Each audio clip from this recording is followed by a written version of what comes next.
Welcome to this video, and today I'm joined by two rather special guests. We have Dr. Tim Kelly and we have Mr. Neil Oliver as well. Gentlemen, thank you so much for, well, it's not so much coming. Because you came to me. Yeah, maybe Tim, you could start us off. Where the heck are we at the moment? We're in a little conservation village up in the central belt of Scotland, and in a church conversion that took me about 5 years to do. So I'm still recovering from the stress of all that. Can imagine. Now, on the way in, I did notice that this church was built by dissenters. It was built by dissenters. Interesting word, dissenters. Yeah, there's a little plaque on the outside that says it was built by dissenters of the local congregation. There's another church up the road, which would have been the main church of the town that people would have gone to. And for whatever reason, they decided to set up shop and build their own church. Dissent from the mainstream opinion. It meant dissent from the mainstream opinion. Yeah. So it's. I wonder if it was just a very localised dispute, or if it was something that was some sort of fracture that was running through the country at the time, or was it just one congregation in an area decided that some of them just couldn't bear to be in the presence of the others? I did Google dissenters, and it doesn't seem to be a national movement like Covenanters. It does seem to be a local. Yeah, because down in the southwest of England was full of dissenters. A lot of people travelled out west to get away from the madding crowd and so on and so on. But in this context, you just wonder if it was some theological dispute. Yeah. How many angels on a particular pin or something? And they just ended up with two churches in the neighbourhood instead of one. But of course, there's a really serious contemporary point that we've come to talk about, because through various pathways, all three of us are now in what I consider to be a really uncomfortable position, that we dissent from a lot of mainstream opinion. We no longer trust a lot of mainstream opinion. We've lost trust in authority. To me, it's almost like the end of the First World War. It was described as the end of the age of deference. So throughout my working life, I was in the age of deference. What the guidelines said is what we taught, in the area of medicine, but in other areas as well. And what we want to talk about this afternoon really is how we all came to that position. So this is it can be as cathartic as you want it to be, a bit autobiographical. Should we start off with you, Neil? I mean, let's go back to student days. You studied archaeology. I did. I worked as an archaeologist for a few years after graduation, excavating sites in this area. What was the TV programme, Two Men in a Trench? Yeah, that came a long time after. I studied, Scottish prehistory, and I was very interested in the Neolithic period, so I think sites that people would recognise, like Callanish, stone circles, chamber tombs, the move from hunting way of life to farming way of life. I worked in that. I realised quite early on that I couldn't make a living at it. I thought I'm going to be 40 one day. I thought then. Clearly I'm a lot more than 40 now, but I remember thinking, God, I'm going to be 40 one day and I'm going to have arthritis and I'll never have been able to have a mortgage. So I retrained as a journalist, went back to college, qualified as a newspaper reporter, worked in journalism for a few years. Then I got involved with early internet. In the early mid-90s, I was involved with a website for British Telecom, bt.com, which, believe it or not, was the third website in Britain. There was Tesco Supermarket, the Bank of Scotland, and BT were the third. Because I figured, that as a journalist, I thought probably the future will be things online. But then I stumbled into television by accident. It was around the end of the 1990s. I helped set up a project to excavate the battlefields of the Anglo-Zulu War in South Africa. So the film Zulu, Rorke's Drift and all of that, we excavated that war of 1879. And it came to the attention of a television production company. And they one thing led to another, and we made, a friend of mine and we made a series called Two Men in a Trench, which was us excavating British battlefields. Yeah. And from that point on, so that was early 2000s, 2001, 2002, I suppose. And from that point on, I've always been involved in television or broadcast, one way or another. And that was the case for me right up until the COVID debacle. But the Coast series was your big one, really, absolutely. wasn't it? Coast was a hugely popular series that I was part of a team that presented that. I also made Coast in Australia. I made Coast in New Zealand. That's why I call myself on social media the Coast Guy, because people would come up to me in the street and they didn't know my name, but they would say, "You're the Coast Guy." So hence all of that. So I made that for the BBC. I was very much in the establishment, I suppose. I was the president of the National Trust for Scotland. I was an ambassador for a veterans charity called Combat Stress. I was an ambassador for the Association of Lighthouse Keepers. All very legitimate, worthy causes. Yeah, all very much establishment, I suppose. And then when the COVID adventure started for all of us, I didn't like what I saw. Not right away. I believed to begin with, I thought something desperate must be coming. It must be a very dangerous illness. So I was paying attention to that and I thought, maybe lockdown is the right thing to do. I don't know. What do I know? But quite quickly, really because of the impact it was having on my ability to pay the bills, I started saying, hang on a minute. And from that point on, inadvertently, not really thinking it through, I ended up becoming someone who was dissenting, I suppose, at least asking questions. And that has radically, right down at the existential level, altered my life. And now I find myself where I am, which, as you say, is in this post-COVID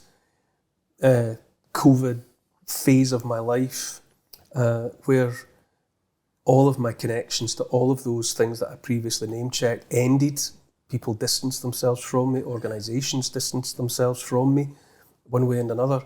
And I'm now in a post-trust frame of mind. I don't trust the institutions. I don't trust much of what I hear. Certainly not. I don't take much at face value.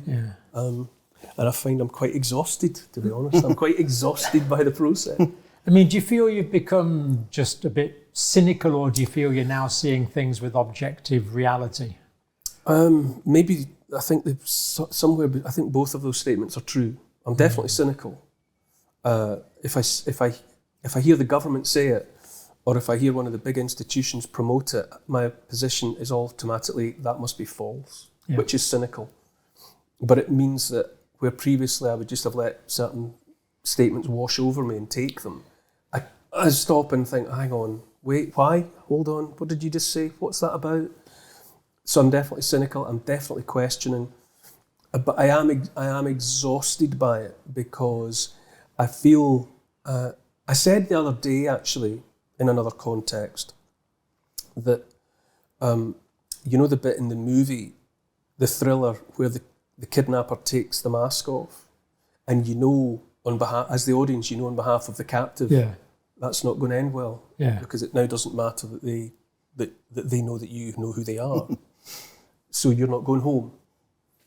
I feel that that's the relationship I feel that I have now with authority, that my world of before, I'm never going back there. No. And they know I know that. Yeah. They know I know that, and they don't care, because it doesn't matter, because that world of before, my life of before, I can't go back to anyway. Would you, is the part of you that thinks, those old securities, no matter how delusional, were somehow strangely comfortable? Well, or do you? Are you prepared to sacrifice your comfort for knowing the truth? I can answer that 100%. I don't regret a thing. Yeah, it's been extremely uncomfortable. I mean, your analogy of the First World War is quite opposite, I would say, because obviously that was a terrible agony for everyone involved. Yeah, but people, that trusting relationship that had existed between the people and the rulers, their government, was fractured for all time. That trust was gone. It's not coming back. And the big houses, with the aristocratic family and the massive staff, that symbiotic relationship based on trust and mutual need and mutual dependency, gone. Yep. I wouldn't change any of it, because I feel that I'm in a much more realistic frame of mind. Yeah. I feel as if some sort of safety net's been taken out from under me, but I think, well, that makes you pay more attention to the rope, because you can't fall. Also, on a very personal level, my wife, who's nearby while we're doing this, Trudy, she's been with me 100%. Yeah. She never missed a beat from I started to say the things that I was saying. She was completely on board, same frame of mind. And so we've been made even more dependent on one another. I mean, we always were, and we've always been very simpatico in that way, but that's been, the cohesion there is very strong, and I'm profoundly grateful for that. Yeah, absolutely. Our kids likewise, they were alarmed by what was happening, and they went through a stage, for example, the older two in particular, who had social lives when it all was happening, COVID, lockdown, the jabs. And, they were contemplating taking the jabs because it meant they could get back to their social lives, back to the gym. Yeah. And we said, just wait, just hold off. Give it and they did. They didn't take anything. And so I'm grateful beyond description for that was. So that pulled the five of us very much. We were always close, but it pulled us even more tightly together. And the kids look back on it now and say, "Well, you were right. Yeah, that was, as it turns out, you were right about all of that." So, no, I wouldn't change any of it, and I wouldn't go back to where I was. Yeah, because I was trusting something that wasn't trustworthy. Correct. We are trying to define out what is truth, what is objective external reality, and I think even though that's really uncomfortable, I feel better now questioning things that before I would have just accepted. Tim, tell us about your story. So, 18-year-old Tim, what was he doing? So I was always a bit of a computer nerd, and I did my first degree in You're still pretty nifty on computers. Well, I'm not too bad. But, so I did computer science and came out of university and did a bit of travelling. I went on one of these expeditions with Rally International as a youth development charity. And I decided I don't want to be stuck in an office, and I had quite naive and cliche idea of becoming a doctor and saving the world, if you like. Yeah. And so I started studying medicine, and it wasn't after very long that I started looking at the sort of the medical paradigm and just thinking, a lot of this doesn't make sense to me, because we seem to be masking symptoms a lot of the time instead of dealing with root causes, and that's making a lot of money for people. And not just that, the whole medical system, it's sort of built into specializations, which sort of blinker the people for firefighting, again, symptoms, rather than actually zooming out and looking at the big picture. And as I started working, this belief and ideas was reinforced really by what I was seeing on the ground, on the wards. And so, as it happens, I didn't really climb the ladder in medicine. I've continued to work in emergency departments as on a locum basis, and I've continued doing systems analysts and other projects, like I've been renovating the church here and doing other business interests, I suppose.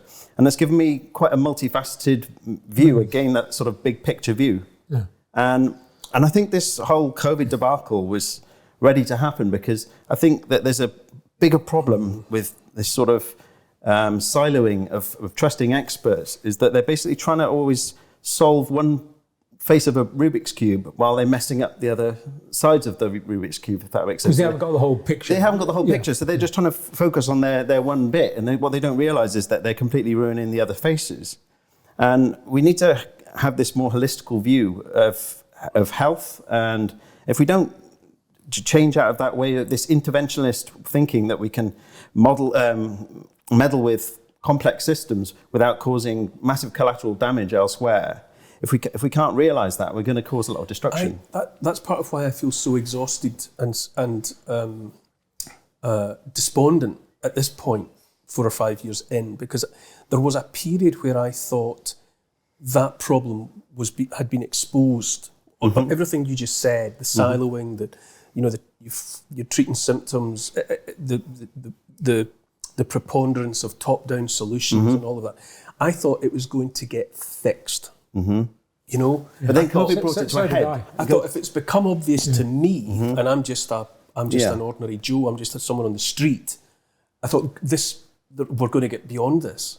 And my despondency comes from thinking, no, it's almost as if something that was disturbed has just settled back down and has almost begun to calcify again. We actually had faith that the systems would come good. But I think all three of us now have come to deeply, deeply question these systems that don't recognise truth, that don't accept the evidence.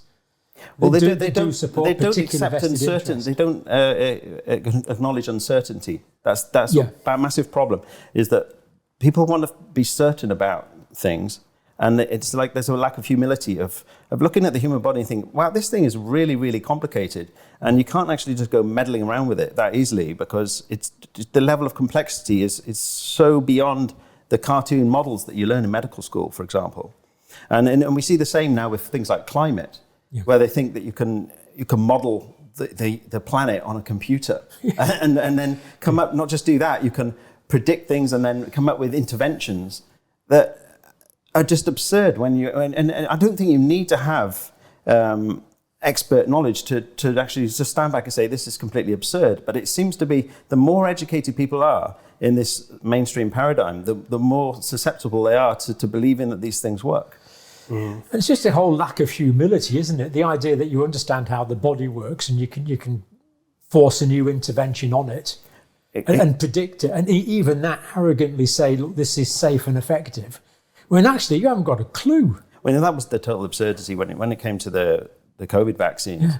I mean, how can you say something's safe and effective when you haven't got any long-term safety data and you haven't got time, which is the main ingredient that you need? Am I right in thinking, I'm sure I read somewhere at the time that under a largely self-imposed code of ethics, that pharmaceutical companies didn't ever use the word safe because it's too. They wouldn't say that such and such. It's just safe to take. It's not a scientific word. Then you make yourself such a hostage to fortune. Yeah. If you sprinkle this on your baby, or if you put this in your stomach, it's safe. Mm. You can't, because there's 8 billion people, and any one of them might react in an unpredictable way, which would undermine it. And so that went out the window. Safe and effective, and then Trudy and I, as non-medical people, we watched the thing get to the point where they were pushing it into kids and then pushing it into pregnant women. Yeah. And you think, well, you're not supposed to eat soft cheese or take a paracetamol when you're pregnant. No. How can that authority that's been saying that for generations now say, oh, safe and effective, and bang it into a pregnant woman? Yeah. So I thought, there must be something at the subatomic level that's wrong here. It's two completely different attitudes to risk, isn't it? One is sort of cavalier and overriding and arrogant and hubris, and the other is what you'd expect, a medical caution. But it wasn't just the vaccines; it was the lockdowns too. Because I mean, there's strong arguments that the lockdowns are even worse. But what you really saw was a complete breakdown of medical ethics, where basically people were coerced or forced to take part in what was a terrible experiment that's really put huge amounts of national debts transferred, the lockdowns transferred a huge amount of wealth from the poorest to the most wealthiest. And people were just coerced to go along with this, with the complete breakdown of the fundamental principles of medicine, really, which is first do no harm and informed consent. Where do you think it's come? Why have we arrived at this point where, to me, it seems that every reasonable person has had the opportunity to see the problem. All of these things and many more that we're discussing. And yet there's this, still seems to be this shoulders down, shrugging acceptance of, I thought people would be so incensed and or inspired or invigorated to shake up the system. But never mind what Big Pharma and Big Agri and all of the rest are continuing to do, because they're just following business models in pursuit of profit. But the people who are the victims of it all, having been shown, surely, that they are victims of this, too few of them are angry enough. I think there's a distinction between America and here as well, because I think that there's been a bit more fatigue over here, perhaps. Whereas over in America, there has been a bit more of a catalyst where people like Kennedy, you've just had a whole movement over there, which has said, look, we've got to do something about the MAHA movement, the Make America Healthy Again. And we haven't really had that over here. Why? What's missing here? Well, I think what you described there, that people have been given all the information that people need to realise that they've been well and truly had over in many aspects of life, is there. But to get that, you've got to go back to like primary sources of information. And most people don't go back to the primary sources of information. So I've been privileged. I've talked to leading people around the world that have actually done the primary research on this and have told me what's going on. But that doesn't get onto mainstream media. So most people don't go back to the primary source. What most people read is the summary article or the summary news bulletin that happens to be on at 6 p.m. on a major national news outlet. Most people get the news and the science constrained through the filter, or some might say propaganda, of a particular news organisation who has a particular agenda. That's part of my disillusionment, that I no longer trust the communicators. So the pure science to understand what has gone wrong is there, but people don't go back to that. They just get their news from a summary, which is understandable, a summary which is made palatable, a summary which is given in the context of a soundbite, and a summary which is often written and projected by people who have an interest, for whatever reason, in maintaining a particular narrative. So I think that's the answer, that people don't interrogate enough. They just take what is given to them. And the problem is they often trust the people that are giving them these summaries, no matter how distorted that summary is of the original data that was given. I think a lot of this is communication. And this is where what we're doing now and the new media is so important, that we can actually go from expert to me. We can go from international expert in Australia or the UK or wherever it is, direct to however many people want to click on the video. They're getting the primary source, unfiltered. But for a while, that was under threat as well, wasn't it? Your show was potentially... And it still is. Even more to some extent. The censorship has tightened. Really? Absolutely. Yeah, I mean, it's difficult to draw broad conclusions from one example, but the number of people viewing content that I put out is going down. It's not going up. And it's possible that is just to do with people drifting away, not interested anymore. But I talked about fatigue. But I tend to think that a lot of content, my own included, is being suppressed because the algorithms are set to promote some content and to suppress other content. I've watched your numbers also hugely affected, down dramatically. So I look at my numbers, or Trudy will look at the numbers and she'll say, look at Dr. John. 6 months ago, that kind of thing. He would have, we look at other providers of content. Whatever, Russell Brand, everyone, even the really big names that command millions of subscribers. You can watch the numbers going down. So, and there's still stuff. Even in the face of, you would think that there were a truth-seeking society based on sound principles would welcome new media in that it's offering to a large audience alternative sources of information. But on the contrary, they're collapsing it down because they haven't learned. They don't want information getting out there to the people. They've realised that actually challenging and legitimate arguments are being made on these channels within that content. Yeah. We don't want that. Yeah, we can't challenge it. Don't want scientific-based We can't arguments. debate it, so we'll just shut it down. And there's laws going through, online safety bills and all of the rest of it, not just here, but it's in Australia, it's in Canada, it's across Europe, the EU are at it, it's there in America.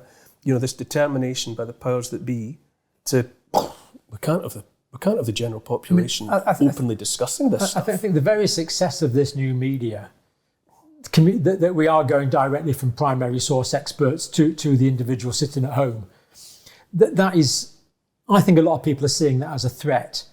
And because people have got large numbers of views from that. That the threat has now been made real, and we're now suffering from a counter-offensive. Do you think people just don't want to know? I don't know how much. I think people want to know. I don't know how much the fatigue aspect is a part of this, actually, the sort of COVID fatigue. Because I do... When I speak to just people out and about, it seems that everybody acknowledges that what the government did was wrong, and the whole narrative just doesn't stack up, basically. But you'd think there'd be more outcry, right? But it's not.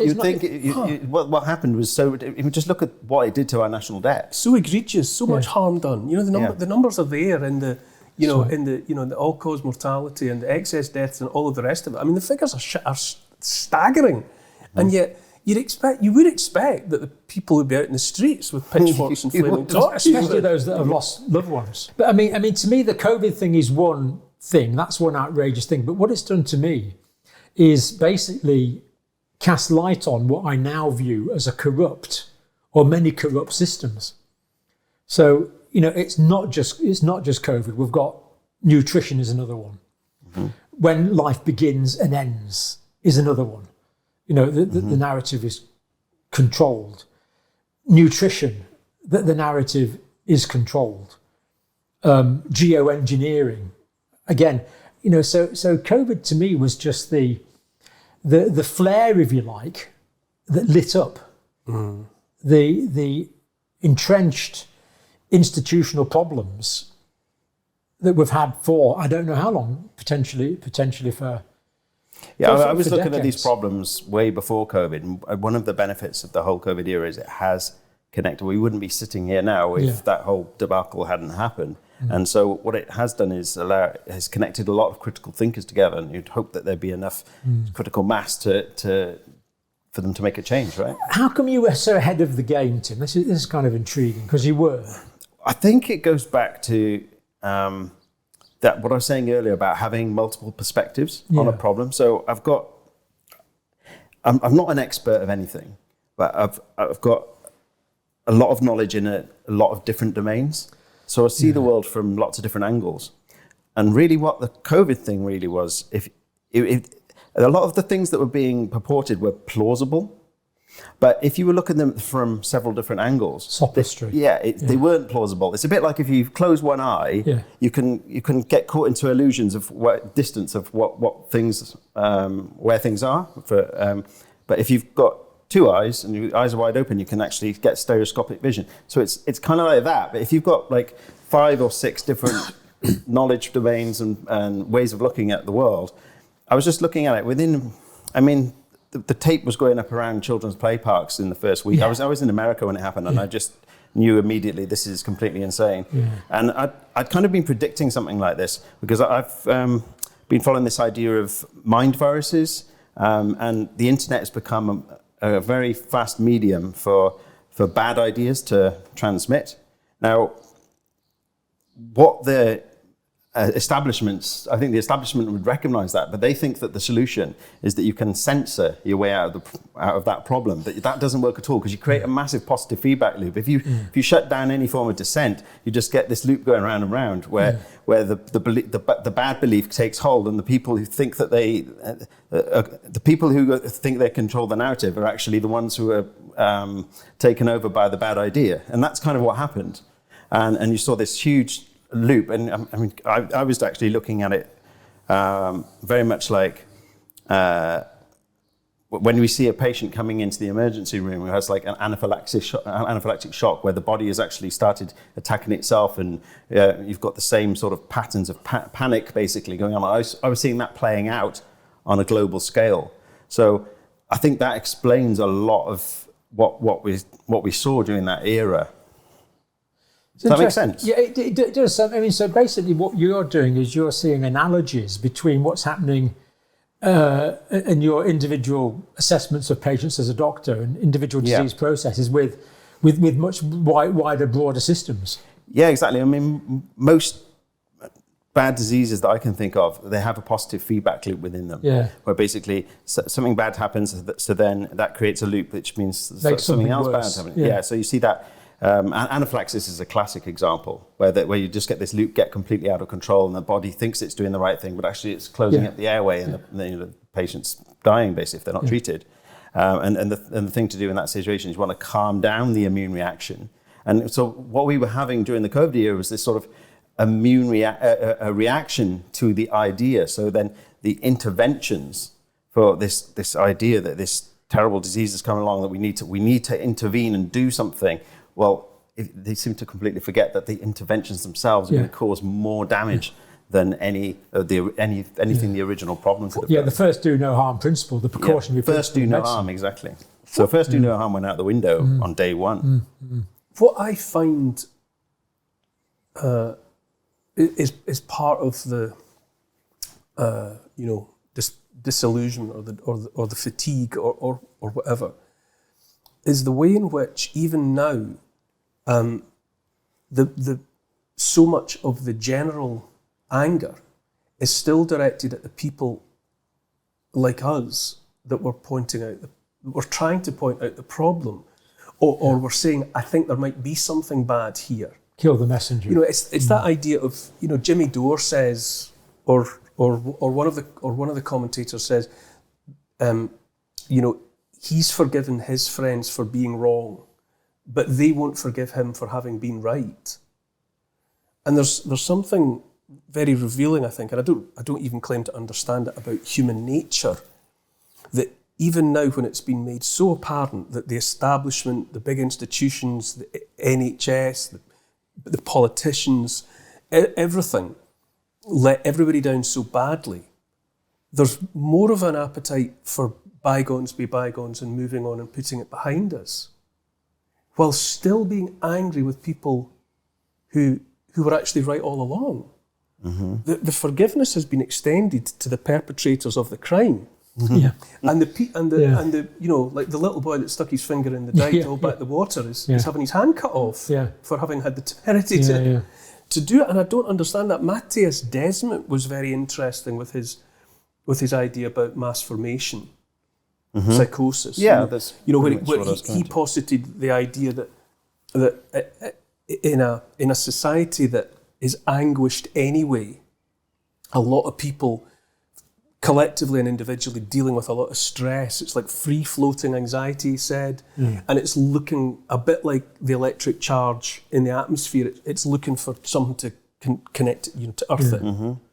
And I do, as I say, I'm aware of these ideas, and I know instinctively that he's onto something there, but I can't make sense of the way in which the people's anger, and it's there, is no longer really palpably directed at the people who did it. If they're angry with anyone, they're much more inclined to be angry with somebody like Russell Brand. Yeah, to latch onto that, and yet all he did was spend a couple of years going, hold on, I think there's something severely wrong here. I believe that's propaganda and disinformation. Nero burnt Rome and blamed the Christians. It wasn't the Christians that burnt Rome. And in the same way, the wrong people are being blamed now, and the people that are guilty and culpable, well, because of the control of the narrative, that is not evident to most people. But don't you think it's also because the lie is so big? Yeah. The problem is so big. It's so preposterous. That people without even trying to get their heads around it just think, I think if I had to come to terms with that, it would mean root and branch, fundamental rethinking of everything I believe. My paradigms, all of it would have to go out the window. This is brilliant. Yeah. And so I think what I'll do is I'll just move on. The position we three are in. That's the position. Yeah, we've talked about this before, John. Yeah. Exactly what you've just outlined. That if you imagine your belief system is all your beliefs are interconnected with each other, and for somebody to tell you, well, that the whole era was just complete nonsense. Basically, everything they told you was the opposite of what you needed to do, or of the opposite of the truth, basically.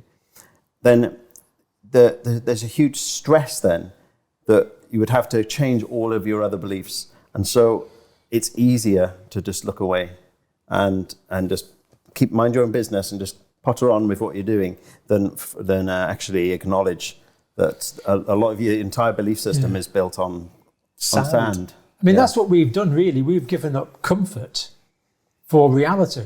Oh. And I for one, would rather... It really is a matrix situation. But I didn't have the comfort in the first place. No, you're ahead of the game. We talked about that. I was, as far as I know, I'm one of the only doctors who said at the start, I was trying to get on as many radio shows, and they had me on initially, and then the censorship got in the way, and I said, this is a really bad idea. The collateral damage is going to be insane. Yeah. We should not be doing this. And I got threatened with my job as well. I wish you'd talked to me in 2020, Tim. You could have saved us a lot of But if I'd have tried to, would you have listened? It's a very good question. So, I mean, we got the new. Well, like everyone else, I get slightly out of step on exactly how long ago certain things were. But when they were suggesting that we're going to shut the schools, the very first time they shut the schools, and our kids were 5-6 years younger than they are now. They were all still at school, and Trudy and I were, oh my God, if they're threatening to do this, there must be something. This must be really, really bad. We did get prickled with the panic because we thought, if the Prime Minister's saying it and if the senior scientists are all saying it, who are we to? And we couldn't get the kids out of school fast enough on the first Friday because we believed them. Yeah, but it didn't last. Within a couple of weeks, within a couple of weeks, we were saying, hang on a minute. Hang on a minute. I mean, we did get barreled along. We got knocked off our feet to begin with. Yeah. That's a few weeks is pretty quick. You did well. Yes, but we were also there was naked self-preservation going on there as well because I'm a self-employed person. You need to make a living, and all my avenues to keeping a roof on the house were cut off. So Trudy and I were looking at each other, going, a couple of days, couple of weeks, maybe, but if this runs to 6 months, we'll be. So my alarm bell was ringing straight away because I was hearing the term modelling, and my first degree being computer science, and actually my dissertation was on modelling of traffic. So I've had a taste of modelling, and so I know for an absolute fact that as soon as you get over a couple of variables, you can make a model tell you anything you want. It's just a complete nonsense using modelling in that way to direct a sort of pandemic response. Neil Ferguson, like that's what it was based on. So as soon as you heard the modelling, that was an alarm bell. As the ticker tape, the police tape around the children's playground, that was an alarm bell. And then just the whole, it was just obvious to me that you'd have this goalpost effect that would just get wider and wider and wider. And that's exactly what happened. And it just seemed like these lockdowns are never going to end. Yeah. It was just absurd. Yeah. But I was like Neil, we originally believed it. I mean, I remember the first Downing Street press conference, it was the Prime Minister, the Chief Medical Officer and the Chief Scientific Officer. And my wife said, well, that's what you want, isn't it? The Prime Minister, the Chief Medical Officer, the Chief Scientific Officer. Little did we realise that subsequently there was questions about all three of those individuals. Yeah. Well, and then so the establishment has made a complete fool out of themselves, and it's there for the world to see. But not many people see it because of the control of the media narrative. This is the problem. To get back to that point I was making about the people preferring to turn away rather than contemplate the enormity of what is actually probably did happen. There's a great way of thinking that I ran across called the staircase of disbelief. Have you heard of that? No. And it's, the idea is that if you imagine a staircase just going up into the sky, sort of Jacob's ladder style. Yeah. And you don't really know where it goes. But the first step, it could be a different step for everyone, but let's just say your first step happens to be accepting that what we were always told about JFK's assassination wasn't the story. Mm-hmm. So you're up on, and you accept that was an inside job. So now you're on step 1 of the staircase. It's got 100 steps. Can't see to the top. And so then now you're on step 1. Mm-hmm. So the likelihood that you might go into step 2 is 100% greater than it was when you stayed off, when you were still on the ground. True. And whatever, step 2 might be 9/11. Mm-hmm. Maybe if they lied about JFK, maybe they're not being completely honest about what happened in 9/11. Now I'm on step 2. And so the problem is, well, oh God, now I have to contemplate step 3, which when you were still on the ground, step 3 would have been utterly inconceivable. You'd never have gone anywhere near step 3. But it's like a gateway drug. You know, it's like a couple of puffs on a marijuana cigarette. You know, you're a bit more likely possibly to try something else. So up you go. So so most people don't want to. They know that if they allow a little chink of light into their darkness, oh God, then I might actually have to open the window and look outside. So I'll just stay in here. And that's your point before, you know, recognising the truth is unconscionable because it is so massive, and it makes, you know, it makes the rest of your life up to that point, in a sense, non-valid. Exactly. I was 55 or something 53 when this all started. And you have to contemplate thinking, I may have been being duped for 53, 54 years of my life. That's what it means, and that's not nice. But not just recognising the truth, recognising uncertainty as well. Yeah. Because I think that one of the biggest problems is that people want to be certain about everything. And, you know, I don't know. It's a comfortable place to be, isn't it? It is, yes. And to think that there's these experts who know everything to keep you nice and warm. I can see that would be nice for some people, but I suppose that because I've got all these different perspectives, I know that there isn't certainty, and there's a lot of uncertainty, especially when it comes to, you know, when we go back to talking about drugs and, you know, the clinical trials and the lack of evidence for long-term harms and all that kind of stuff. There's a huge amount of uncertainty out there, but people want to believe that there is certainty, safe and effective, safe and effective, safe and effective.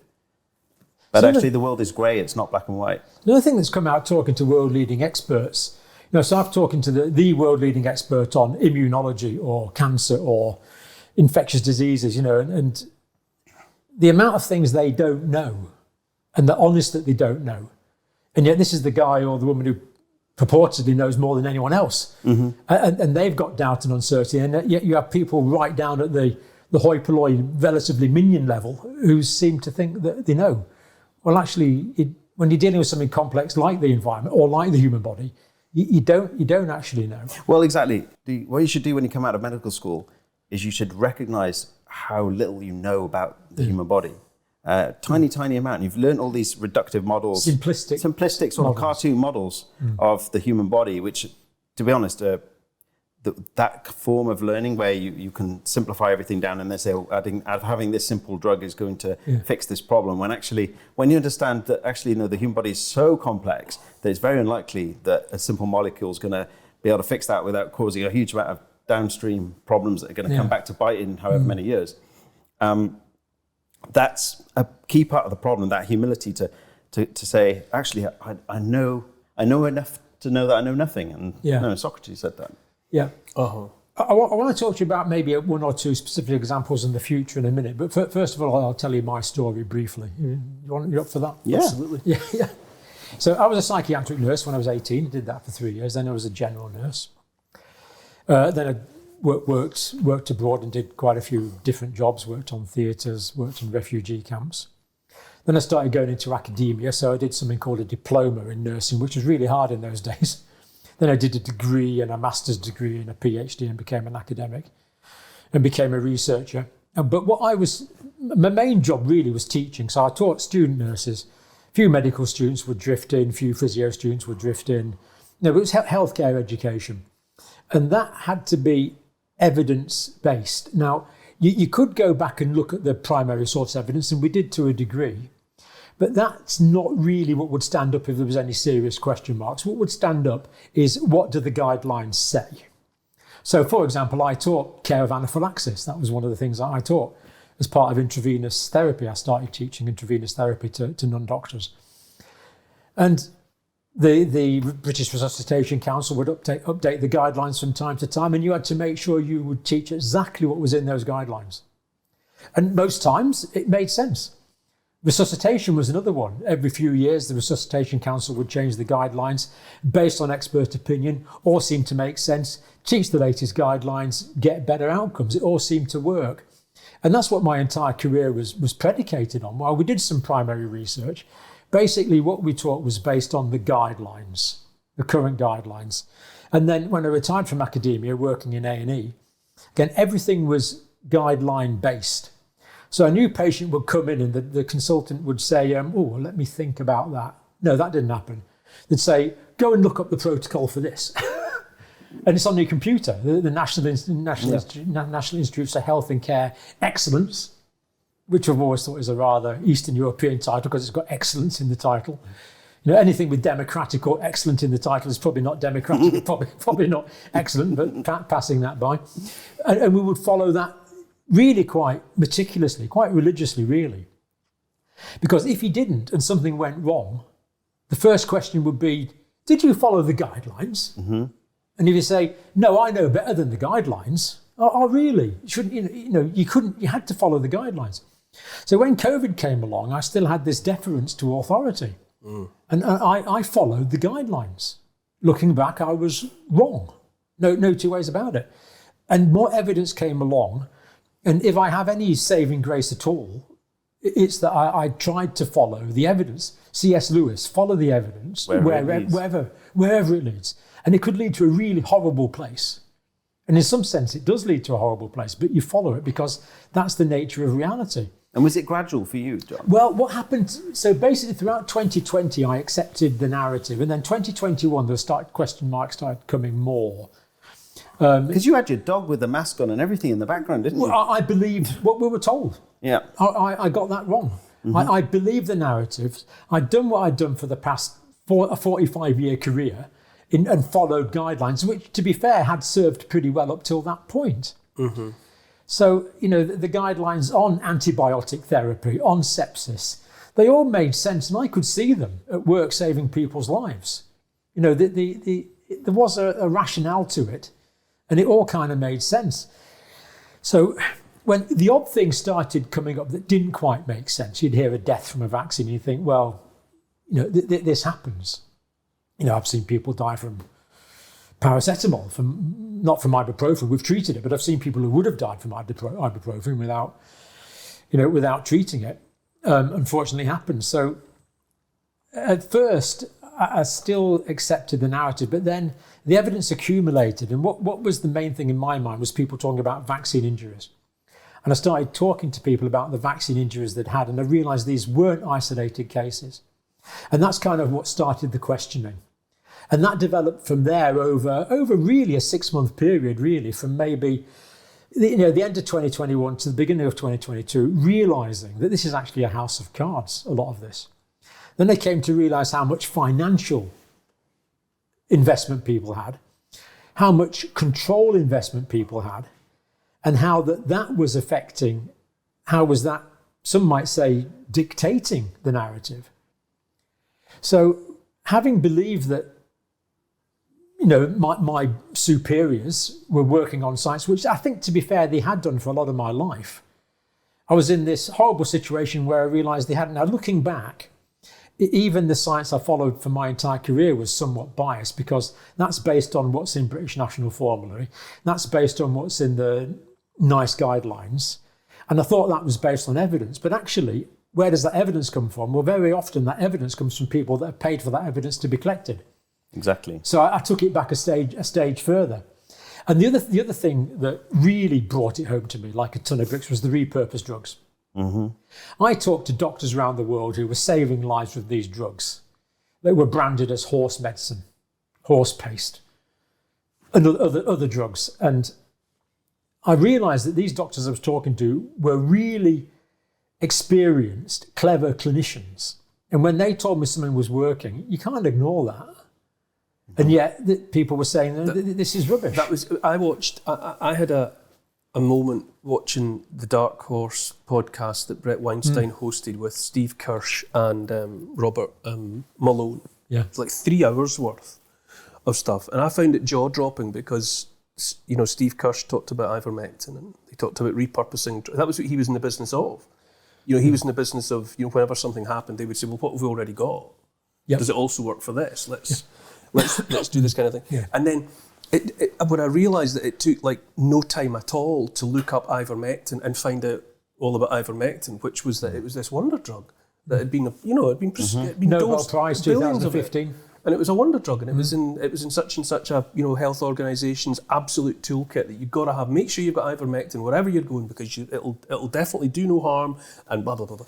And I thought, and yet obviously Joe Rogan, who had taken it, was being ripped apart because everyone and anyone was saying, "Oh, Joe Rogan takes horse tranquilizer." Ferociously attacked. Horse. And you thought, but if you just Google ivermectin, if you just Google it. Yeah. It tells you all this stuff about how it's been given billions of times, and it's for river blindness, but it's also an anti-inflammatory, blah, blah, blah. And I thought, that's clearly, there's got to be something. There's something badly adrift here. But why? And you got castigated because you had been, as what you've just said.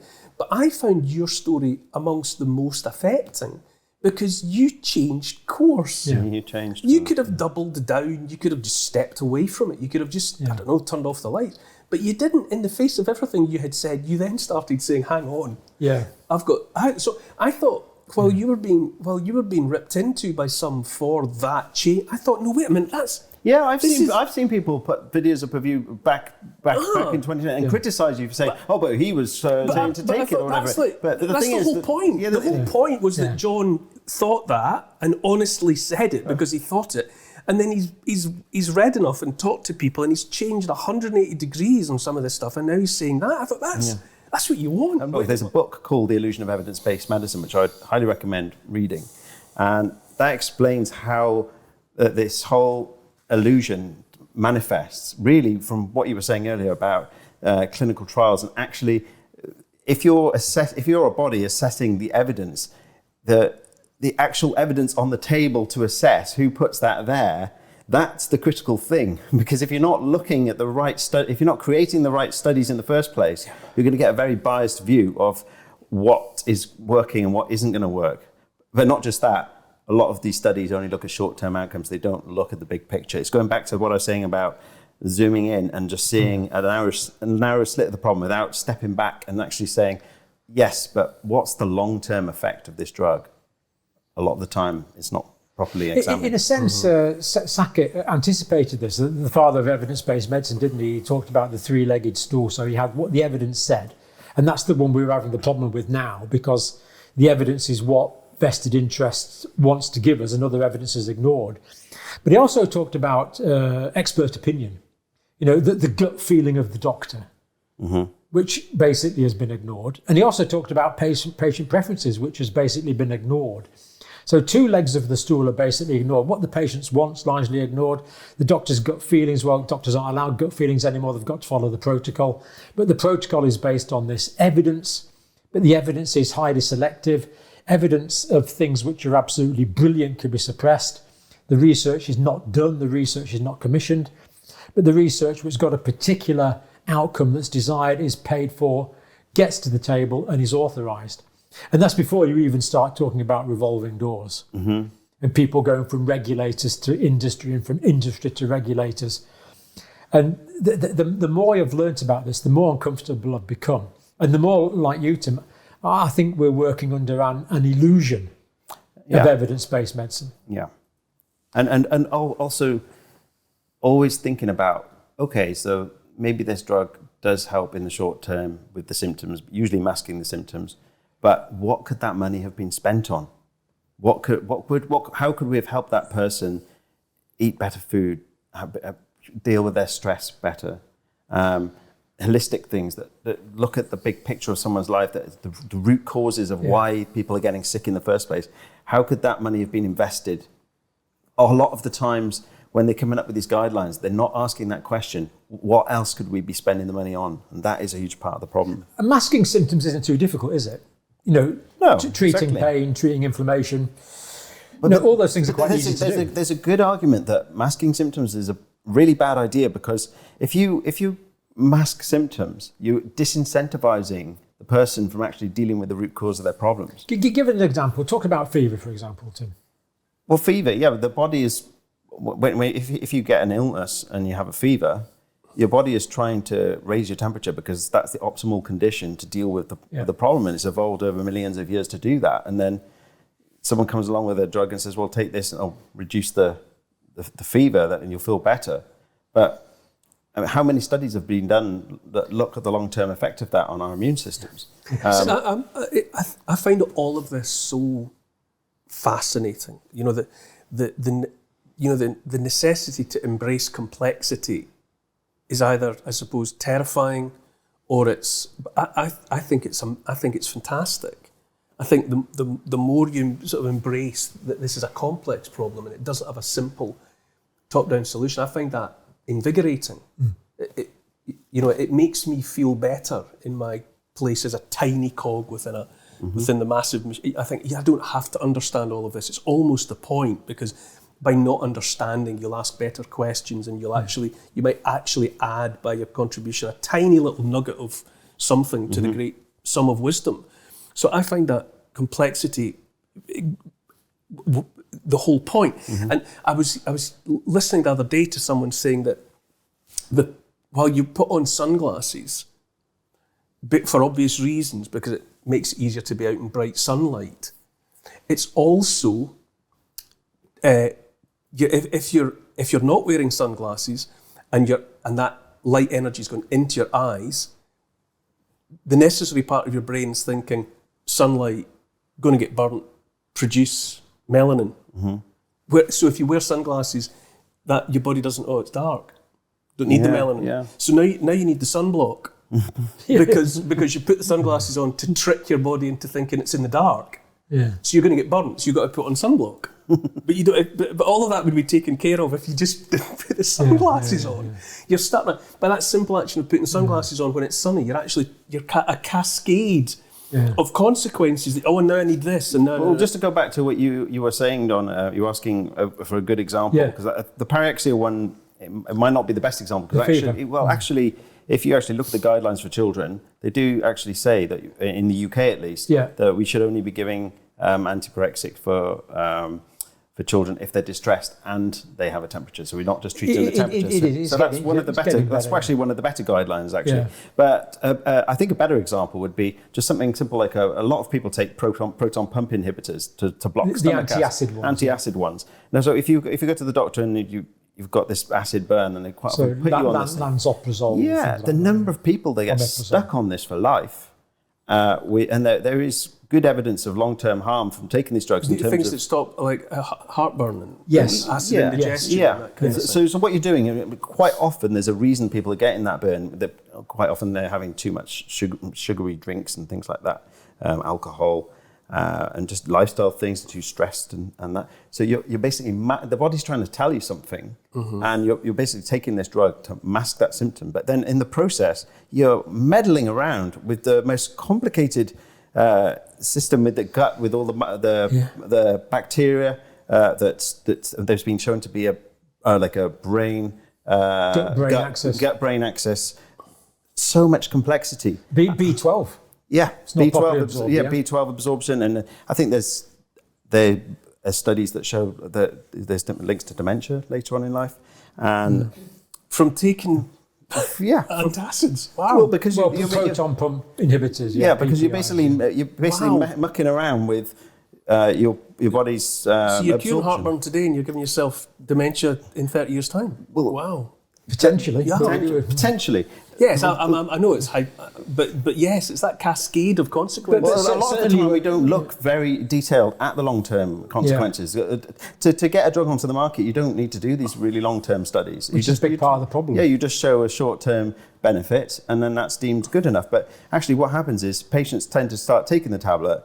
It does solve the problem because it does mask the symptoms. It does. And then what they do is they find that if they stop taking it, the symptoms come back. Well, that's because they've been disincentivized to deal with the root cause of the problem. So if that drug wasn't available in the first place, and very often the doctor might give advice, lifestyle advice, but if the pain has been taken away, the person's not motivated to deal with the root cause of the problem. See, changing lifestyle is a bit of a nuisance, really. Yeah. I want to do what I want, when I want, if I want. I want to eat what I want. I want to drink what I want, when I feel like it.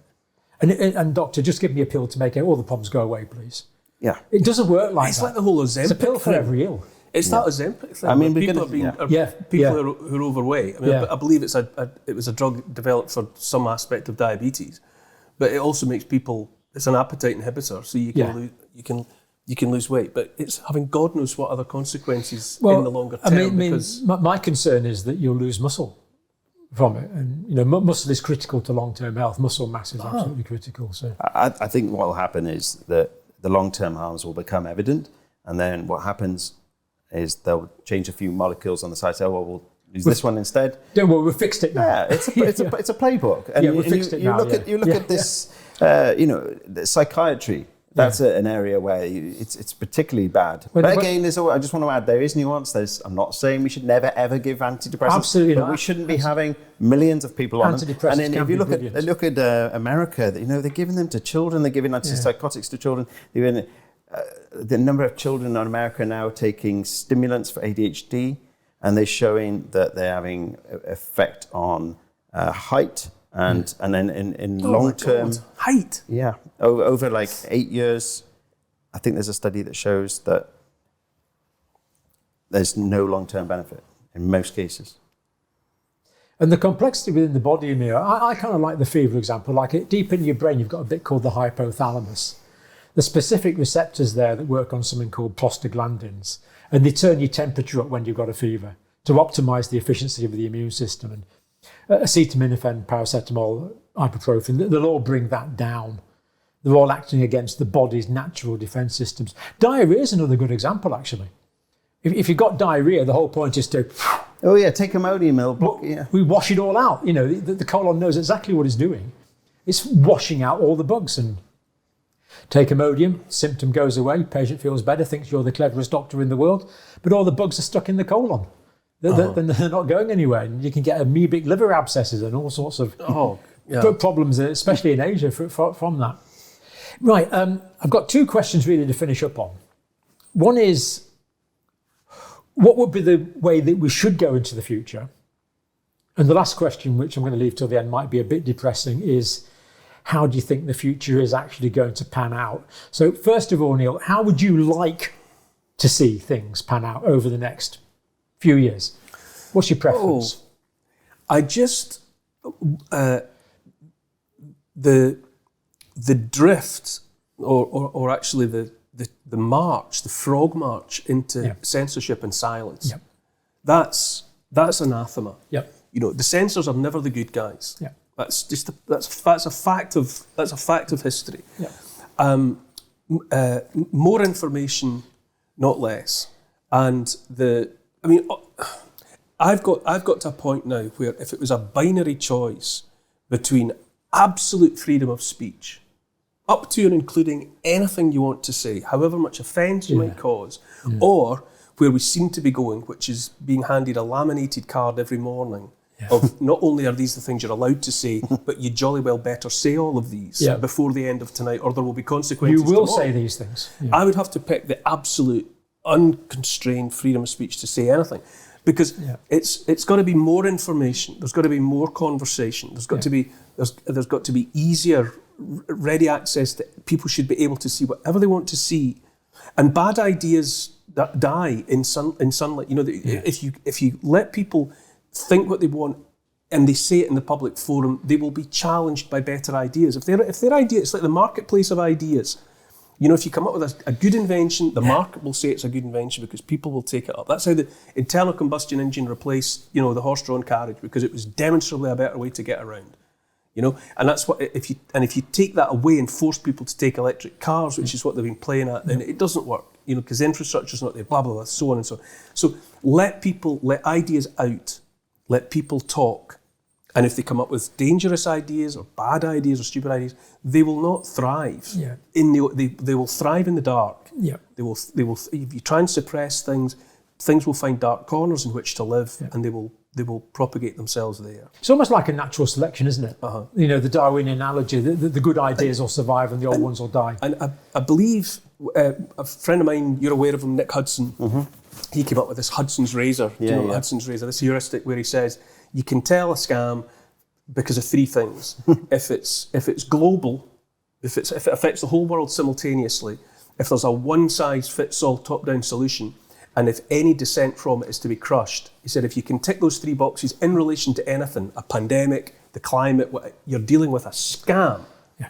And I think that is absolutely the case. So you've got to get away from this this tendency that is there to go for ignoring complexity, imagining that you can find a simple answer that you can apply it across the board and top down, get away from that. And it's subsidiarity, let decisions being made at the local level, yeah. And a multiplicity of options, give people choice, away from mandates. You make things available, be honest with people about what they are, tell them that there may well be risks because whatever, you can take it if you want, but don't mandate it. Let people opt out. It's that kind of openness. Yeah. Embrace complexity. Don't indulge the arrogance of the hubris of imagining that we can be handled from the top by a star chamber of half a dozen people who are, billionaires, super smart, and they make all the decisions. And that's got to be it for us. Subsidiarity, local. Decisions taken as low down the food chain as possible. That would be me. That's where I would go. Yep. Tim? We need to embed the dissent into government. The people who are making decisions, there should be sort of red teaming. At the moment, there seems to be it's sort of unfashionable to go against the grain. Yeah. Whereas they actually need to have people saying, are you sure that's a good idea because of this, this, this, and this? And that needs to be not just in the top government, but really at every level, right down to the department level, where people are looking critically at policies and looking at the big picture and saying, is this good for the health of the nation? And that's not the way we are at the moment with all the siloing. But I am actually quite hopeful, actually, because I think because of America. Because America has this tendency to do everything big. So the whole COVID response was completely over the top. And we think it was bad here. Over there, it was completely and utterly bonkers. And, well, it was completely utterly bonkers here too, but they somehow managed to make it even more crazy over there. But I'm just hopeful that this pushback against all of the issues that we've been discussing will be massive over there during this presidency. And hopefully there'll be some navel gazing. And America always tends to lead the way. So the ideas that are happening over there will hopefully come over here with some time. And if they can identify truths which are basically incontrovertible, then hopefully we'll have to acknowledge them here. Yeah, because the entire research architecture in America was trapped in that paradigm of thinking that we were talking about. And the people coming in now in charge are talking about redirecting research to actually look at the big picture, look at root causes of disease and deal with a lot of these problems. As we start to now look at these issues scientifically and start producing evidence, because there is a lack of evidence of some of the harms, we will hopefully, it will force authorities around the rest of the world to take note, because America does tend to always lead the way. And hopefully the journals will print that, which is a problem at the moment as well. What's your answer to that question? What do you want the future to look like? At the moment, we're in a situation where people kind of know what they're not allowed to say, and that's not a good place to be. So I want rid of the censorship. I want freedom of speech. I want to be able to discuss ideas, even if they are offensive, even if they go against the scientific narrative. I want general discussion, and I want science to be liberated from censorship. I want science to be liberated from financial vested interest to become pure empirical science again. And that's true of medicine as well, but it's true of everything in society. So we need an openness, and that means we're going to need to have honest reflection of this in the versions of this that come out to the population at large. That means we're going to need honest media outlets, which is a problem, but so the work needs to be done, and that needs to be communicated to everyone in a free and open way that everyone can give feedback to. We need to get rid of the censorship. We need to get rid of the vested interest. We need to get rid of the threat, which I've had overt threats, and we need to get rid of. We need to get rid of those so we free the human spirit. We need to be free to talk about when life begins, when it ends, and everything that should happen in between. And at the moment, we're not. We need that freedom back, because we are capable of really quite significant scientific advances if we have the freedom to do so. Operating under this tyranny that we have at the moment, whether that's overt or covert, it just stifles science, because if you can't have dialogue, if you can't have thesis, antithesis, synthesis, you're not going to get development. So we're in a sort of the control of the narrative at the moment is resulted in science at best stagnating, at worst, science becoming the slave of vested interest. And that's what terrifies me. Churchill talked about ideologies with perverted science. And if we do pervert science, that's got the potential to do serious harm. So, Tim, you think you're fairly optimistic because of what's going on in the States, finding out what's happening in the States, acting as an example to here, that's fine. Neil, optimistic, pessimistic? I think, optimistic or pessimistic, I'm coming to the conclusion that we are on the cusp of major change. You've used the word today quite often. I've heard you use the word paradigm. Mm-hmm. Yeah. And I think something that we've been living under is coming to the end of its useful life. I sense an end of empire feel. Empires come and empires go. Yeah.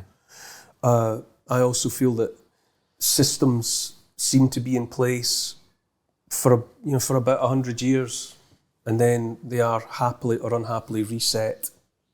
With something 1815, end of the Napoleonic Wars and the Napoleonic era, and then 100 years later, we got the First World War, because war is how the powerful reset. Yeah. That's the reset button. And then, World War I, World War II was essentially the same thing, the continuation of the same reset. And now, almost 100 years later, I think one way and another we're on the cusp of great change. And I could be optimistic, because I think something has lived out its useful life. You used the word stagnate. I think there's an entropy.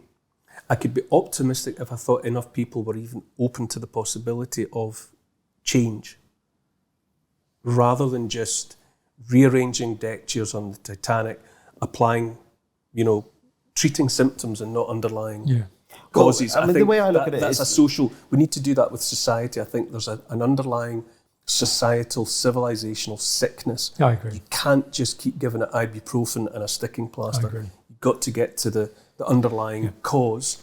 Because if you don't, the burden is going to get too high, basically. And so, whichever way you look at it, either we fix it now and it'll be fixed, or it's going to collapse. Like there will just the disability burden from just the metabolic health catastrophe that's playing out right in front of our eyes. Just go in any supermarket and just see the absolute garbage that's being fed to the population. People are sick. You can see it around. The number of people that are lumbering about, morbidly obese, walking on sticks, pushing frames, not old, in their middle years, grey of complexion, grey of pallor. Yeah. You can see the unwellness, the simmering unwellness. So you've got that sickness in the population, but there's also an economic sickness. You look at the cost of electricity and gas in this country. We just cannot power industry with these unsustainable it's absurd. Economic figures, basically. So we are going to collapse on this road that we're being taken down. And so either we deal with it now and recognize it now, or I see that we collapse and have to deal with it then. But if whatever happens, I think it collapses, and something hopefully new is born from that.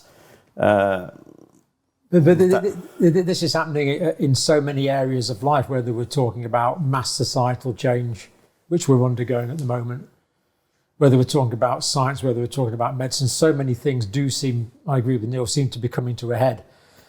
And it could go either way. But it's in our hands. And Trudy always says, Trudy's an optimistic person in a way that I am. And we complement each other in that respect. And, Trudy sort of inculcates in me this sense that even if you aren't, you're obliged to be optimistic.